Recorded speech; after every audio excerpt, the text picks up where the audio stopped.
Now. Hello, everyone. Welcome to Reset to Healthier Relationships, Sunday nights at 9. I'm so glad that everybody took time out of their holiday weekend to join us tonight for our open live discussion. Tonight's topic, I tell you, I had to, as soon as I received the email with the information, the topic and all of the good information for tonight's topic, I was just so blown away. I had so much to say. I was trying to get all my thoughts together because I didn't want to forget anything. But without further ado, I'm going to let Mr. Carpenter introduce himself. Good evening, everybody. Now, my name is Rufus Carpenter. I am the course manager and coach here at Reset the Healthy Relationship, and it's my pleasure to be on this Sunday night. Matter of fact, this is the Memorial Weekend, so all those that served, that we want to thank you for your service. All those that lost someone, our hearts are with you. We understand what it is to lose loved ones, and we understand those that were in military and those first responders. And we understand those that served and now they've gone on to their reward. So we want to take a moment out for them, a quick moment. Okay, now, my name is again Rufus Carpenter, and my background in this space is a little different than most. I come to this space by being raised in a big family that we never seemed to have enough. And we were living, there was 14 of us, and my parents was 16 in that 3-bedroom, 1-bathroom house. And if you had the pleasure of sleeping with 4 of your siblings and one of them is an occasional bedwetter, you know what it is to learn a human connection. You really know what that's all about. I was married 27 years, and being married 27 years, I learned a thing about relationships. I learned something about compromise. I learned a thing about trust. I learned something about what it is to be in a relationship. And this was great because it's not, those are the things that you need for a successful marriage, but these are the things you need to understand the human connection. Fast forward, I was in the military, United States Army for 20 years. And I went in, I was trained to be an equal opportunity race relation leader. And what that was, I dealt with any relationship problems in our unit.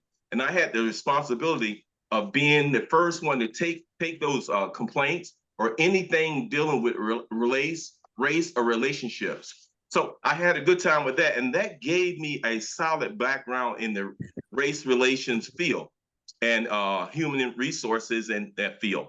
And from that, with being the male tonight, I feel very, very, very comfortable bringing a male perspective tonight because we've got a barn burner as a topic tonight. Glenda, it's all yours.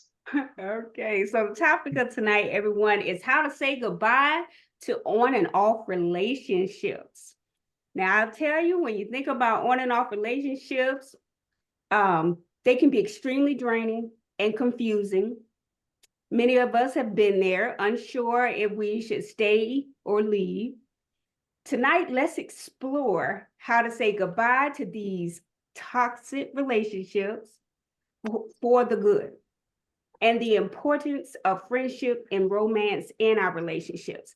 Now, when I think about on and off relationships, you're breaking up, trying to get back together. And as you know a little bit about my background, I was in an 8-year marriage and we separated 7 times out of that 8-year marriage. And I had made a promise to myself. I said, if we're ever separated for a full year, that's it, I'm done. I'm more or less tapped out of the relationship, tapped out of the marriage, mentally, physically, and emotionally. I said, enough is enough. If you couldn't get it together in this 7, 8 years, I don't think that you were going to. So when you think about on and off relationships, does anyone have any examples or have a past relationship where you kept breaking up and trying to get back together? Do anyone want to share one of their experiences, or even if they know someone that went through it, maybe a relative, a close relative, a sister, a brother, an aunt or uncle? Has anyone ever experienced one of those on and off relationships that we're talking about tonight? Yes, I have, Glenda. And I tried it again, thinking that things had changed. But one thing I had to learn the hard way, if you don't change and you still have the same feelings, don't think you can change anyone else, number one. Right. second thing is if you didn't get any help, you didn't change, it is the same thing. So you're going back to what you left.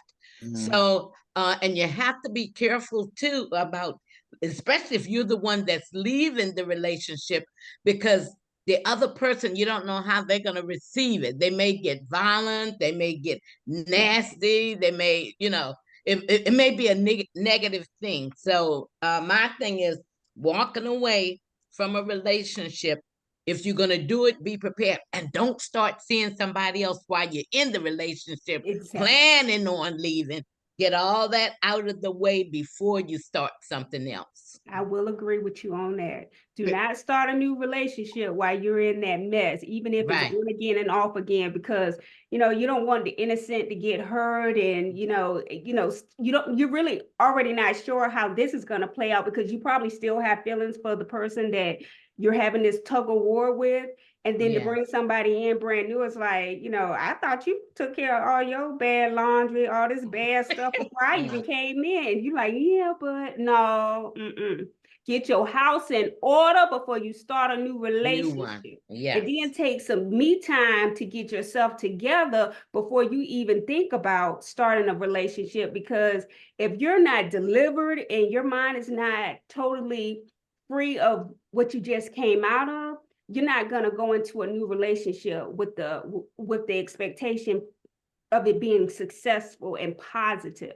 So, Mr. Carpenter, you want to chime in and give a little bit of feedback? Yes, I do, but I noticed we got a few new people names I've never seen before on our screen tonight. So let's let them know what the format is. The format is, a framework is that you and 20 of your girlfriends are in your living room and you having a good conversation, heart to heart, about relationships. Now, we have a current relationship topic is how to say goodbye to on and off relationships tonight. But at the same time we're talking about this, you can share your truths about relationships. As we go through this, you can get in the conversation for as much as you want to. You can raise your electronic hand. You can raise your real hand if we can see you, if you got your camera on, or you can just come in and say, hey, look, I got something I want to say about that. Because this is your chance to speak your truth. No one is going to laugh at you. No one's going to say, oh, no, she didn't. No, we're not going to do that.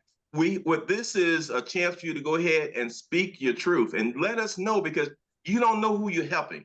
I myself, I'm a relationship coach, but I've learned so much myself just by being on this program, because I'm the first partaker of what we discuss. So some of the things that Mildred said about the way you go into a relationship, they're on and off, and she mentioned that she wants you to work on yourself afterwards, take some time out from relationships. Because when you're in a relationship and it's going up and down like a roller coaster, man, you asking yourself, when am I going to get off of this crazy ride? And then when you get off the crazy ride, you so shell-shocked and traumatized that you can't walk into another relationship without taking some type of bad baggage with you. So you want to make sure you give yourself a chance to heal, or a chance to recover, or a chance to grow, and look at some self-love, self-care. It can be whatever you do, whether it's long baths, walks, or seeing a psychiatrist or psychologist or a coach like myself and Glenda. Whatever you need to do to get you back to the norm where you can go out and date again and brush yourself off and get out there again. Now, Andre put something in the text. Also, ladies and gentlemen online, you can text. You don't have to speak it. You can text it. And if Glenn and I can read it fast enough, we'll get it out. Andre said it's like waiting to exhale. And Andre, comment about that a little bit more, because I want to hear that, because that's interesting. I was saying that a lot of times when you were talking about the people going back and forth, it's almost like the man or the female is just like waiting to exhale, because they just don't know. They'll just like keep trying and hoping that it's going to change, but it does not. And the reason why I call on Andre shared something to me last week, and it took me by surprise. And he shared something, and it made sense to me, because I'm the kind of guy, I believe in people. I love people from the beginning, and I always believe what people tell me and stuff. And he showed me an article that said when you go back to going back with somebody, sometimes you're going back for the memory of that person. not so much the person. You're going back for the memory of what you and that person had, and it don't work because the person has moved on, and you stuck in you. I'm not gonna say stuck on stupid, but you stuck in a memory loop, like a time loop, trying to go back and rekindle and find what you had before, which is like water. When you step on water here, the water keep moving, and you stepping on a new part of water in the river. When you go back to them again, unless they stuck on stupid, you're gonna get something different. Okay? So Andre, thanks for sharing it with me last week. But I'm glad you brought that up, because me and another friend of mine was talking about that this weekend, because she had a little verbal encounter with one of her friends, and I think the old fling was trying to pull rank on her, and and it's like she felt as if, wait a minute, first of all, we're not even dating, and second of all, you don't run nothing over here. You run something over there. And he had made a comment stating that the girl I knew 20 years ago, she was like, that's the problem. 20 years ago. You're not talking to that naive, 20 years younger girl. You talking to a grown woman. Look, my conversation is totally different. I have evolved. I've been through enough crap in between you and the next one and the next one. So you're not coming over here with that BS. Yes. So when you say when you go back, you are only going back for the memory, you're absolutely right, because the person that they used to be, they're not that person no more. If you look at all the time span, 25, 10 to 15, 20s later, I couldn't go back to like my ex-husband right now, even if I wanted to, because I know that the woman that I am, I'm not even going to put up with half or 2% of what he would probably dish out. My mind is so beyond dating or even having any type of desire for him. That's why my goal and my mind has been focused on the fact that I would never date or go back to anybody that I've ever dated before, because if it didn't work out that time, it definitely won't work out this time, because I'm not even the same person I was. Andre brought up something about, he brought up the reason why people go back to a relationship, or the reason why they go back. Let's first make sure everybody understand what an off and on relationship is. Is there anyone on this line that don't understand what an off and on relationship is, that we need to give you some more clarity? Or somebody in the audience want to give some clarity on what they feel off and on relationship is? Any of our panel, anybody guest tonight want to give their idea of what an off and on relationship is? Because Mildred did a great job coming in, but anybody else want to add something to it? Is that Miss Angela here tonight? Yes, I'm here. What are your thoughts? What is Do you that, want to Angela? chime What is in that on for that you? topic tonight, ma'am? My thing is this. I don't go backwards. Yes. Give it, while I'm in it, I give it all enough time, and because I can't actually see forward looking backwards. So I don't go backwards. I don't do any backtracking. While I'm in it, I try to iron out everything, any differences. And if we can't, then it's time to exit, make an exit. This is my exodus. And I keep it just like that and keep it moving, because you can't see where you're going or successful relationship looking backwards. So I don't go backwards. Okay. Awesome. This is good evening. This is Annette. Hi, I have Annette. a question. Hey, I have a question. Yes, ma'am. So I believe we're talking about like the relationship has been, each of you know that the relationship has ended, but somebody go back. I believe that's what we're talking about. My thing of it is what if one of the people in the relationship have moved on, but the other one is kind of still chasing them because they feel like maybe that person come back every periodically to start a flame or spark it up, but they've completely really moved on, but they come back to play with you or whatever they come back to do. Mm-hmm. What do you consider that? Is that an off and on relationship? Go ahead, Mr. Because Carter. I have been, I have been in that type of situation. It's And I've been off in and that type on of if situation thinking, it's off and on if the person being pursued comes back and say, okay, let's try it one more time, or we'll go out this weekend and have a good time, and then I'm going about my business, you go about your business.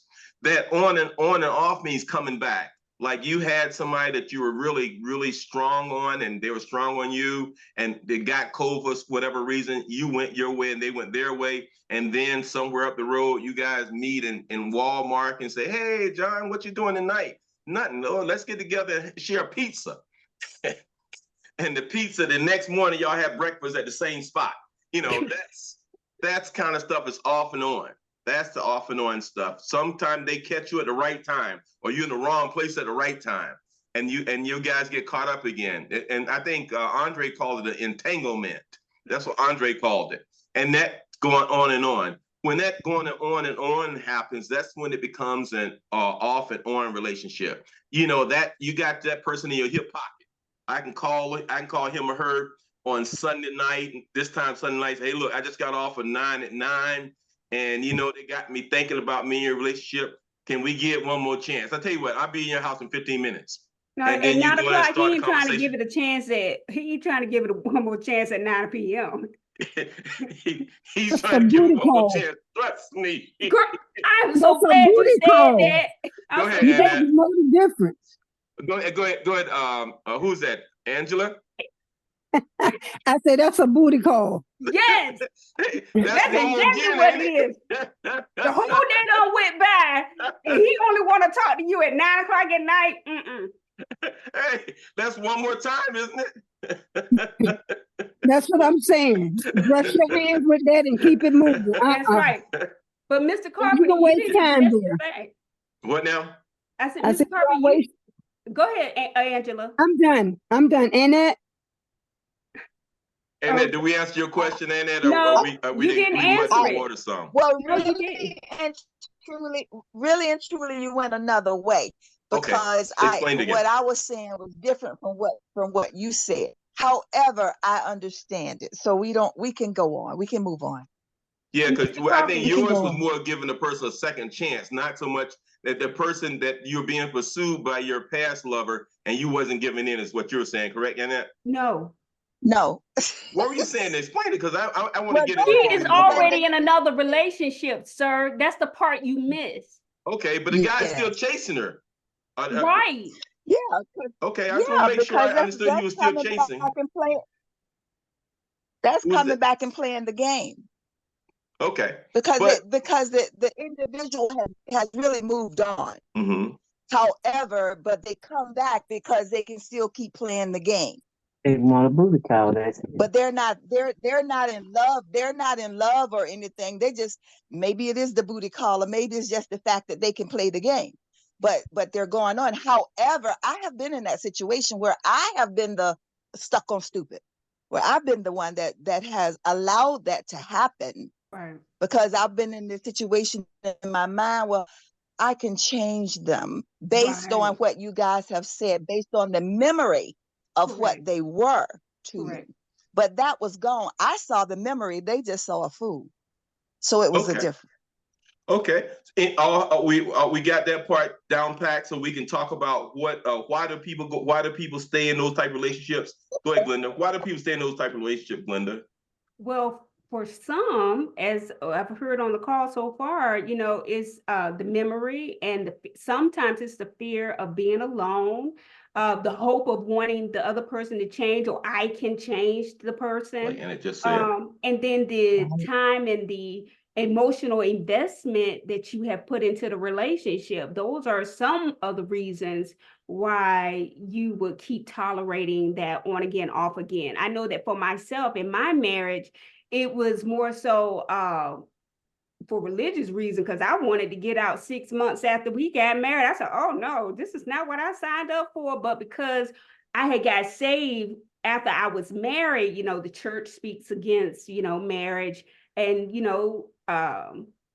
they just kept telling me, just, hang in there, it'll work out. And after maybe the second, fifth, sixth, I was like, oh no, I can't do this.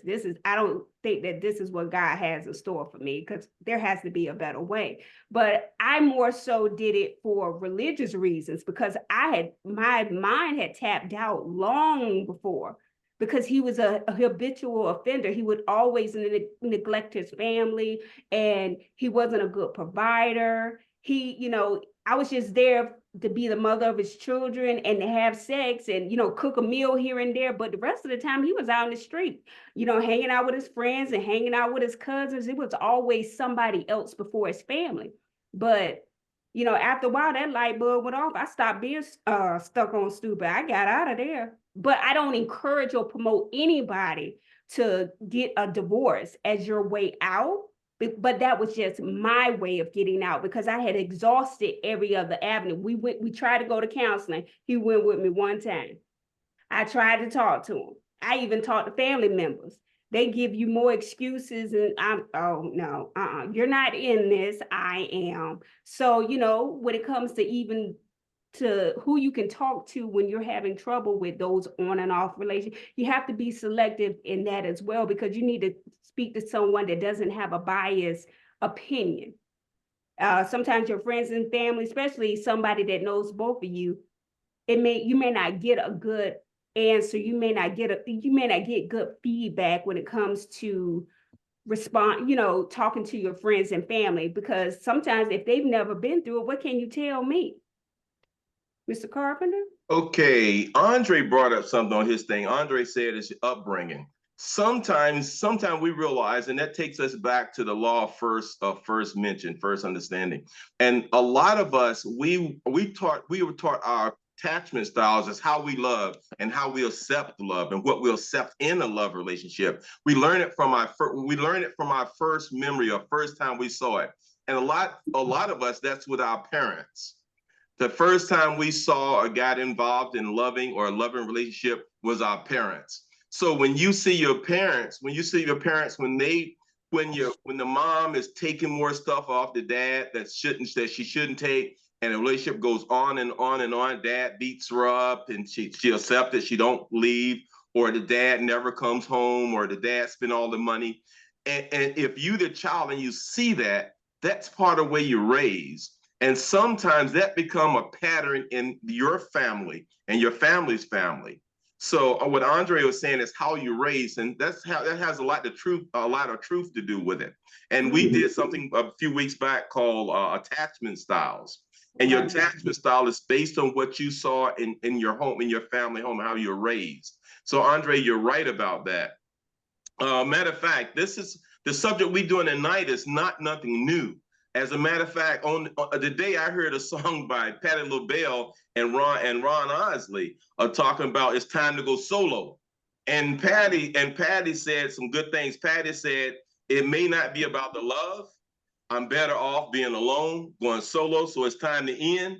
So that's a cute little song, and it kind of matched what we're talking about tonight. So I think we've got the idea of what an off and on relationship is all about. I think we understand why we're in off and on relationships. So I think the next topic, Glenda, is how do we end off and on relationships? And I think you was talking to, and you started, how do we say goodbye to on and off relationships, Glenda? What are some of the steps we do? Or anybody in the audience want to give some steps before Glenda weigh in on that? How do you get out of off and on? If you sit in it, like when you're talking about when you were stuck on stupid and trying to chase someone, how did that person end it? How do you end these things? How do you say enough is enough? That person didn't end it. I ended it. It was because I had enough, and I decided no. I began to look at myself and thought, I don't deserve this. So I began to look in other directions. Absolutely. Awesome. And that person then came to me with like putting everything on a silver platter. No. And I'm like, you can take the platter and do what you got to do, but I don't care. Give it to somebody else, because I'm going another way. I had enough. Awesome. I had gotten fed up. But it took me I had to drown before I could try to realize I was even under the water. So I wouldn't wish that on nobody. If I had to tell somebody today, I'd say, shoot, put you first. Amen. When you realize your self-worth Yeah. and Yes, that that's God it. wouldn't treat That's you like that. That's why you got to keep God that center, Yes, that's because exactly right. he's our first husband, and he would Yes. never treat you That's right. indifferent. He would never do that. And once you come into that truth, the rest is on. You don't have no problem looking forward and forgetting the past, not looking backwards, because you really can't effectively move forward unless you stop looking backwards. You Absolutely. can't do Yes, it. that's exactly right. So when Well, you realize who you are, excuse me for cutting across you, but Andre, I saw something he posted just a bit ago, What was and that? he's so right. And it was like Andre say, why do we have to drown first? Right. And that's so right. I don't know, and I wish I knew the answer to that, because I really think maybe I can say that, because I wasn't taught. I didn't have a pattern. I didn't know what to do. I I was going through this love relationship You did thing know what to on do. my own. But the bottom line to this, when I decided one day that, hold up, enough is enough. Look Right. at me. That's when but I was drowning already, but I had to realize now I'm beginning to walk on the bottom of the sand or something. So hold up. I deserve better.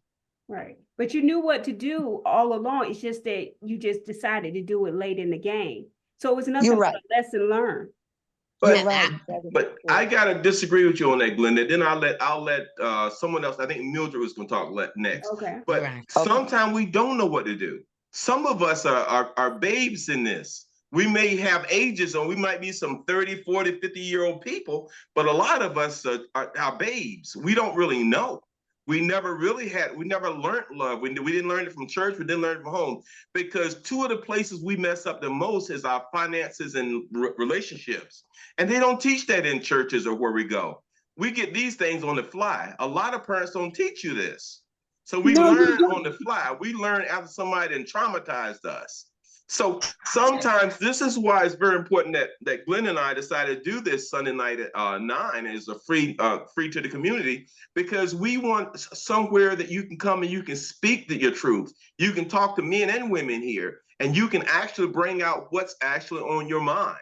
And we didn't try to make it fancy. We just talking from the heart. We're not doing anything fancy. We're just ordinary people working through some hard, ordinary problems that we see every day. So you guys are right. So Annette, we appreciate your question. We appreciate your question and your answer. Now, who is going to speak before I start speaking? Before Mildred speak, can I say one more thing? Go ahead. The one thing I want to say is, I realized too, I cared about what other people thought they saw in my relationship. I cared about them looking into my relationship, and I wanted to make it seem like it was perfect. I didn't want to put out my truth. I wanted to put out what I thought they needed to see. Okay. So that mattered to me too. Okay. That might be something we might need to cover on another topic, because Write it down. a lot of people say they didn't catch hell because they don't want their father, mother, friends, or neighbor know. That might be something we might want to use as a topic. Go ahead, Glenda. Mildred. Yes, and mine was along that same line. I cared of what other people thought because I had children, and so and my mother used to say, well, you can learn to love them, no matter what they do. But that's not true. But I did find out you can't talk to them while you're mad and upset, and you can't do it while, like, if they're under the influence. So if they all drunk and messed up, it's wasted. It won't work anyway. Right. And that is true. Mildred dropped so many good things, but Mildred brought us she talking about when a person's intoxicated. She talking about when children involved, and these are some things you really have to take into consideration. So you've got to know, because you can never put yourself or your child in harm's way. Exactly. Because sometimes you break up. Nowadays, when you break up with people, they're shooting. Mm-hmm. They're doing all kind of stuff. Right. Because I love you, I loved you, and and it's so now when you do stuff, you got to think security and safety. Exactly. Yes. So great job for bringing it up, Mildred. And I know that when I was going through my divorce, the way it affected my children, because they had to experience, me and their father breaking up, getting back together, that those 7 separations throughout the 8-year marriage, it was very traumatizing to them. 6 months out of the year, they see their dad, and then the other, oh, he ain't here today. Then they start seeing them every Monday and every other weekend. I mean, it really plays on the children. So when I made my executive decision, it wasn't just for my peace of mind or for my sanity. It was also for my children, because I didn't want them to, I kept telling my family and even my church family, I said, I'm raising boys. I'm like, I don't want them to have to treat their wives, their girlfriends, like their mom is being treated by their father. The longer I stay in this, it's gonna continue to pour into my children. And I can't say that they haven't had any ups and downs in their relationships, but if I really believe if I would have got out sooner than later, it probably wouldn't have ended as bad, and my children wouldn't have had so much animosity and the hurt feelings by the breakup, because I would prefer them seeing mama happy, daddy happy, versus always at each other's throat. And, you hear this month, you're not here this month. It was just very confusing. And that on again, off again relationship, it was very nauseating. I think it was nauseating for everybody. Yes. But I will say that there are some ways and some steps to say goodbye to those on and off relationships. Sometimes you got to evaluate your happiness. When I evaluated mine, I was like, oh, I love me some me. I got to get up out of this. I need my peace and my sanity. I need to make sure that when I go to bed at night, that I have a clear conscience, that I don't have any, ugly thoughts or feelings towards my ex-husband, because I have to raise these boys whether he's here or not. And then you think about setting boundaries. Like I said, I love me some me. I said I have to make sure I put me first now, because he is no longer constant in the picture. So I had to do me. So a better person, for me to be a better person and take care of me, I would be a better mother, because I would need to come first. If I'm sick trying to take care of somebody else, I'm depressed and I'm so emotional, I couldn't be a good role model for my own children, because they like, oh, mama depressed. Mama, are we going to eat? It's another bowl of cereal tonight. It's another, some ramen noodles. No, I still had to maintain, because my children were focused on me. They reacted to situations and things based off of how I reacted to what was going on with the family. And then again, you have to, like I said, I did talk to my church family, some friends and family. And that wasn't really, in my opinion, wasn't my best option at the time, because I wasn't hearing what I wanted to hear. But sometimes you do need to seek support, whether it's through a licensed coach, therapist, or whether it's through a non-biased individual, or even sometimes your closest friends, that is going to be real with you at all times. They're not going to sugarcoat it or make, say what you want. No, I'm going to tell you the whole truth from my side. If I cut him, I'm going to tell you I cut him. If he cut me, I'm going to tell you he cut me. I'm going to tell you the whole truth and nothing but the truth. But sometimes we don't have those type of friends. We have friends or family. I know my sister, she's always on my side. It don't even matter what's going on. Even if I told her I cut him, he must have needed it. That's why you cut him. Like, oh my goodness. But in all honesty, seek support, regardless of who it is, professional or not. Always feel comfortable with, talking to somebody when you're going through those situations, because you'll never overcome what you're currently in if you don't talk to somebody, because you do need an outlet. Mr. Carpenter? Yes, Can I Glenda, say you come. something? Yes, please chime in. Okay, this is Angela. Okay. When you were talking, something came to my memory. Okay. My doctor told me, she says, Angela, okay, I understand, you're going through, with your marriage or whatever, but what I wanted to share with you is, if you're going to be okay, then your child will be okay. If it's not okay, then your child is not going to be okay. And that, when she spoke that truth to me, the light bulb came on. Mm-hmm. Scriptures that I had read, 5. And I knew it was time to make it, because I had given it everything. Like I say, I stay in it and try to work it out. But when it's over, it's over. Yeah. And I knew then I had to be okay in order for my child to be okay. And I wanted to be able to set an example before her to let her know you don't have to take crap. If love don't hurt. It does. Not like that. Love does not hurt. You got some interesting points, Angela. And it breaks down in setting boundaries. You have to set boundaries. And the boundary is not so much for the other person. Sometimes the boundary is for yourself. If you know this relationship is not serving you anymore, if you know that, you got to tell us, you got to say, self, I love me some me, like Glenda said, and I'm not going to let this continue to go down that road. And once you set the boundaries for you and for the person, when those boundaries are clearly communicated, when they're clearly communicated and they cross that line, enough's enough. You have already set what people call a tripwire. It's a tripwire already set up. When he or she tripped that wire, it's a wrap. It's over. Right. And you don't have to think about it, because sometimes when you're in the heat of the moment, you think your heart gets into place, the emotion gets into place, and then you're saying, oh, well, I love him or he loves me. And then you take it back or you give it another shot. But when you set those tripwires, those boundaries that once he go past this or she go past this, it's a wrap. Then it's a wrap. You know, and it takes all the emotions out of it.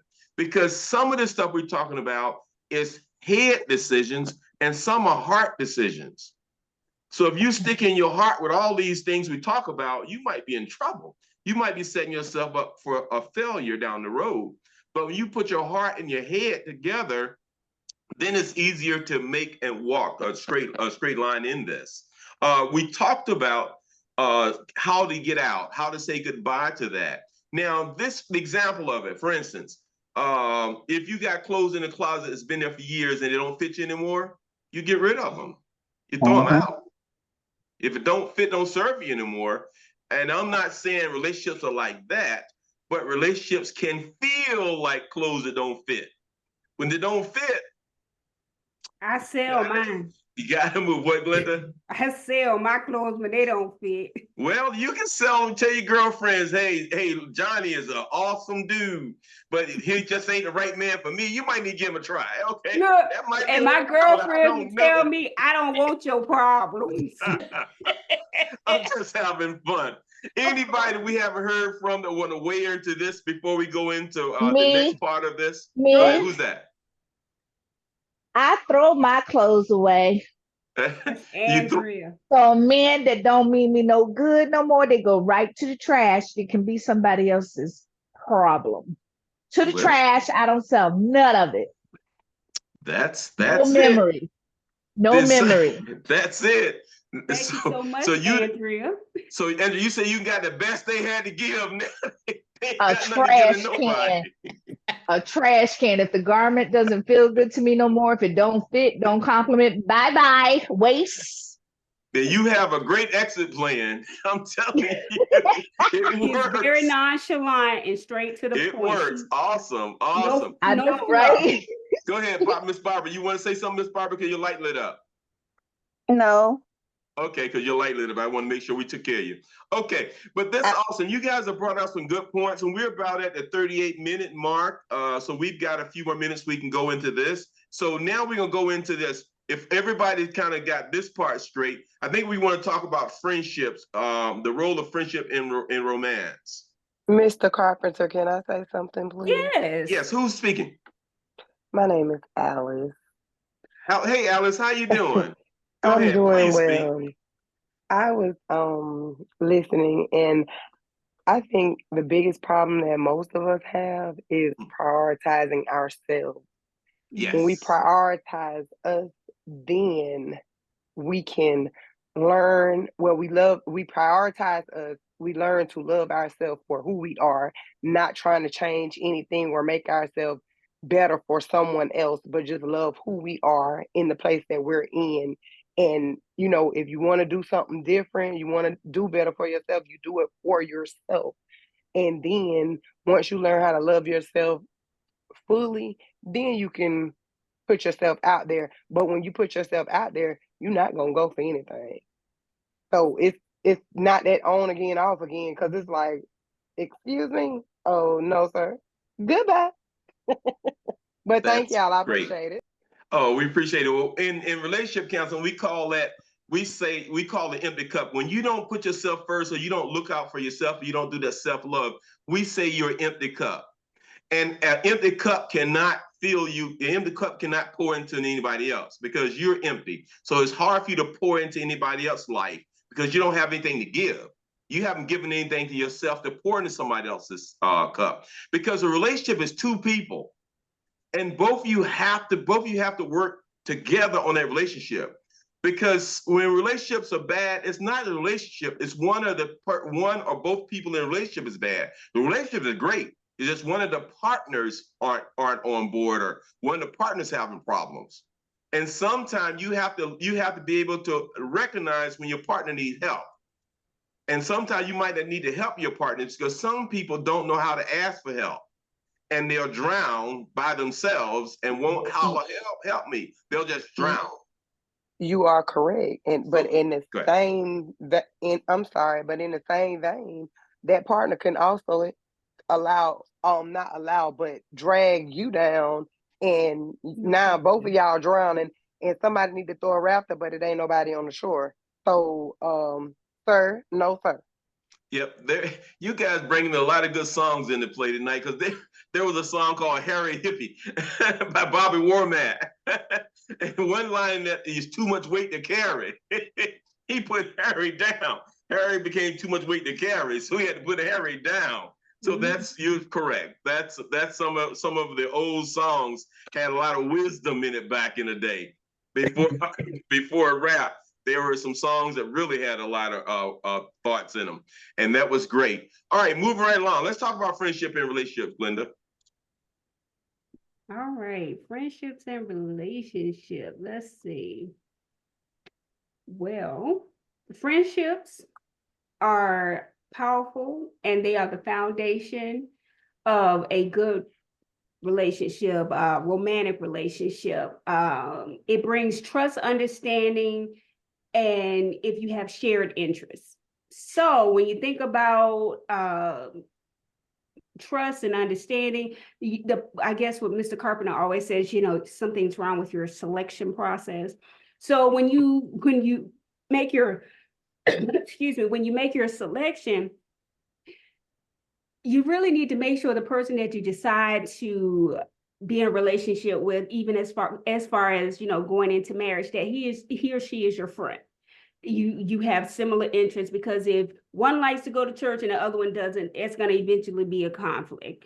You have to be open and honest with each other and very trustworthy. Don't be, boo-boo the fool, but you need to also remember that you need to be able to trust the person. That's why we encourage you don't bring your old baggage into new relationships, because if you was always hurt in the past and you always feel like whoever comes next, they're going to cheat on me again, you always have trust issues, you'll never have a successful relationship because you're still living in the past. Also, like I said, sharing the same interests. If you like roller skating and he doesn't even want to try it, it's like, okay, but I go roller skating at least 3 times a month. You want to be able to have things to do together and share that time, and then sometimes you want to be able to. I will say that in my marriage, I could never get into watching football, and my dad used to always say, but that's what he likes. I said, well, I like going to church, and he don't compromise with me. But the thing is, I even tried to watch football just for the sake of my marriage, because that was what he liked to do on Sundays during football season. But I couldn't get anything out of it. Why are men chasing after this little weird shaped ball? I kept falling asleep. So that was an issue because I couldn't, connect with him on the things that made him happy, like Sunday football. And then when you think about, the emotional support that you have, when he's up, when he's going through, you want to make sure that you're available to the individual, even if that you're going through, you want to make sure that, he's able to uplift you when you're down, but that's how you complement each other in your relationships. Mr. Carpenter? What Glenda hit a lot of great things. And the whole time she was talking, I wanted to ask, were y'all friends? Were you and your husband ever friends? And I didn't want to bring it up because I wouldn't put her on the spot. But think about it. If a friend will tell another friend something he or she wouldn't tell a wife or their spouse or their husband. True. They'll open their heart up sometime quicker to a friend than the spouse. True. So, but he wasn't my friend. I think we all got that. So somewhere you said that little round thing they kick or something. We figured it out somewhere around there. But the deal is, if you can develop a friendship, you don't have to be friends when you first fall in love. But if you can develop that friendship in your relationships, it makes it a lot easier because that trust and the support seems to be a little stronger. Is anybody in here that had a roommate or a relationship with someone that became friends? Anybody want to share that relationship they had with their soulmate or their spouse or their lover was their friend also, and you had that friendship? Oh wow, nobody's chiming in. And the reason why I say that, because I'm a prime example myself. I was married for 27 years. And probably me and my wife, if the truth be known, we're probably unequally yoked. But because we had such a great friendship, when love wasn't there, when love was strained during a relationship, the friendship kept us afloat because we were friends. Because when love was beat up and battered a little bit, we had the friendship to hold that glue. That glue was there. Because without the friendship, we would have never been married 27 years. Right. So I can tell you, when it comes to friendship in romances or relationship, that's the glue. Because like what you say, what love has to do with it? Sometimes the friendship is a glue because love can't hold a marriage or relationship by itself. Love needs something to connect to. And sometimes that friendship is what carries you through. So a majority of people on this line, we're somewhere between that 30 years old and that 70, 80 years old. We're somewhere in that span on this line here tonight. So if you've been through that and you've been in 1, 2, or maybe more relationships, look back on it. Did your best relationships happen when you and that person develop a friendship? Or did that happen when you and that person just say we love each other and developed a solid love? Which did more for your relationship on the long term? Was it what you call love or what you call a friendship? Somebody said something. Someone to bring it up. That's me. Who's me me? Again. That's Alice. Oh, Alice, go ahead. I'm sorry, Alice. You got that soft voice. Lord. Me and my husband, we were like best friends for years. When I say years, I mean like maybe about 7, 8 years. But he eventually, like when me and him said that we were gonna date, we decided to date. It's kind of almost like he didn't like really take it serious, and it was more so like I can pretty much do what I did with everybody else, and it's like, but you already know me, and you know I'm not gonna put up with that foolishness. You know what I'm saying? But you know, I don't know, because friends fall out too. You know what I'm saying? So it's like you can be good with a person today, but tomorrow, it just takes hard work. It takes, compromise, but it's just some stuff that we're not gonna compromise on. You know what I'm saying? Even though I have, you know what I'm saying, it's just not something that I would ever do again. Right. But I don't regret any decisions that I made. as far as like my relationship with him is concerned. But you know, it's a lot of people that, and I'm not gonna say like I didn't prioritize myself, because I did, but it was just like, okay, I love myself, but I done put in all the time. My kids love them, and da.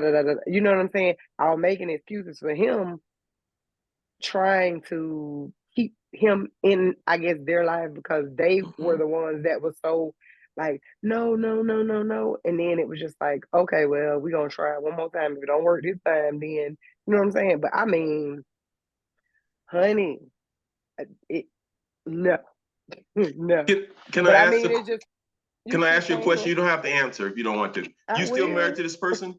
I am. Okay. The reason why I asked that, because listen to what you said, I could tell you were still married, because that friendship, because if that you guys weren't friends, love couldn't have held you together that long. Right. Love by itself would have never held it. I can tell you, Right. it'd have been rocks, kicking rocks. But It'd been deuces. But correct. that friendship is what kept you in the fight. Mm-hmm. Yeah. It kept I you in the know he's a fight, good guy. and that's a Right. prime example of friendship. That's the same thing me and my wife had. Yeah. It makes a But I mean, difference. it does make a difference. But you know, just because a person your friend, I mean, Lord Jesus, they can switch up on you in a heartbeat, Yes. and it be like, wait, what just happened? And it's like, now you don't have no love for them, or you don't want to be a friend. Like, get away Right. from me. Yes. So it's different. But thank y'all. Hey, thanks for sharing that. That's a great example. That's a great example.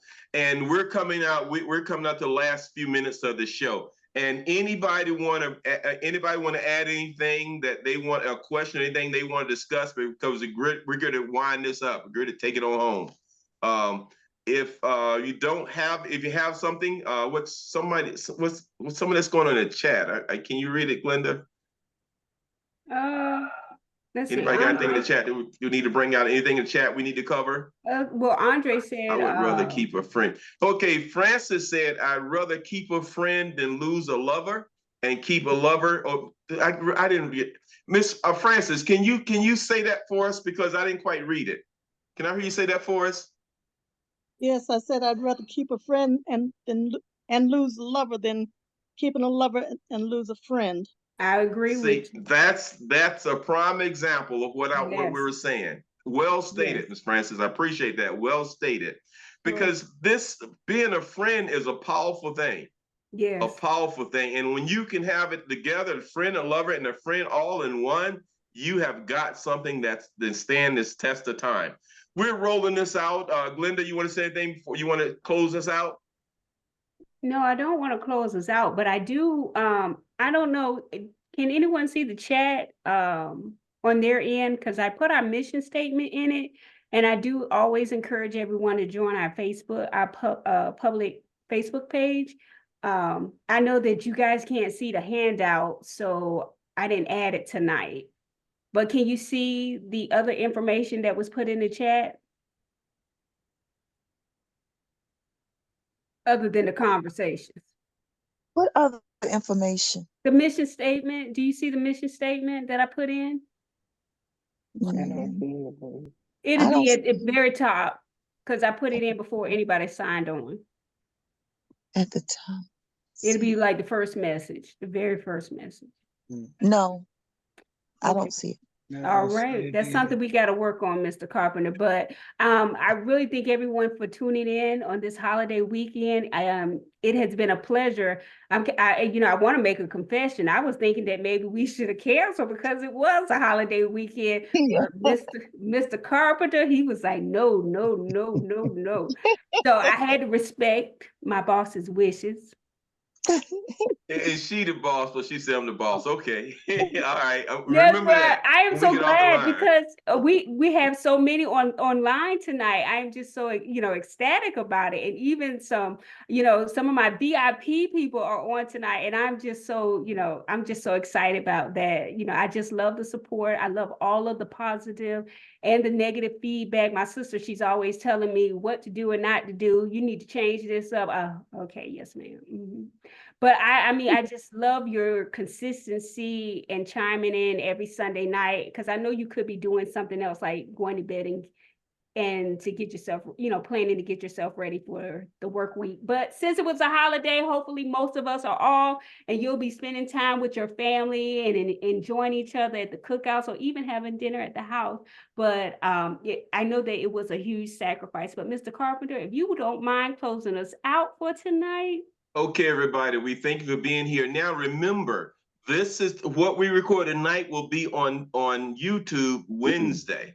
What we record tonight will be on YouTube. Our channel is Reset the Healthier Relationship is our channel on YouTube. And we also, I think we got about 15 of our episodes up there. And what we do every Sunday night, we record and we put it on YouTube on Wednesday. So you'll get to actually see it on YouTube Wednesday. Once again, we appreciate you. And remember, if you have any topics you want us to cover, any questions you have about relationships or relationship matters, send it to us. And Glenda, what's that email they can send it to? And we'll actually address it. It's reset and the number 2hr@gmail.com. Okay, so reset reset RESET. Yes, it didn't change. The number 2hr@gmail.com. It's been fun. Thanks. Anybody in the audience want to say anything before we go out? Anybody want to say something? You want to say something, Dr. Johnson, before we go out? Great conversation. It was, going back to, I think something Angela said, sometimes we have to, and what Andre said too about exhale, take a deep breath before moving on. We have to redo some things. Stop and redo. Yes, and realize, give yourself grace. When you're in a relationship and you feel that you've messed up or you have problems, give yourself and your partner grace. Grace and self-compassion. Grace and self-compassion. These are something we don't do in the Black neighborhood enough.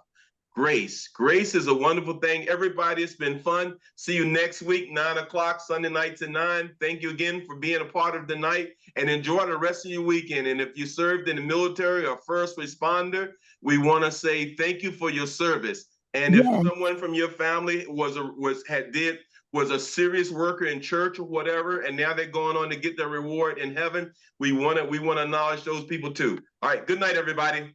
Have a good night. All right. Good night. Good night.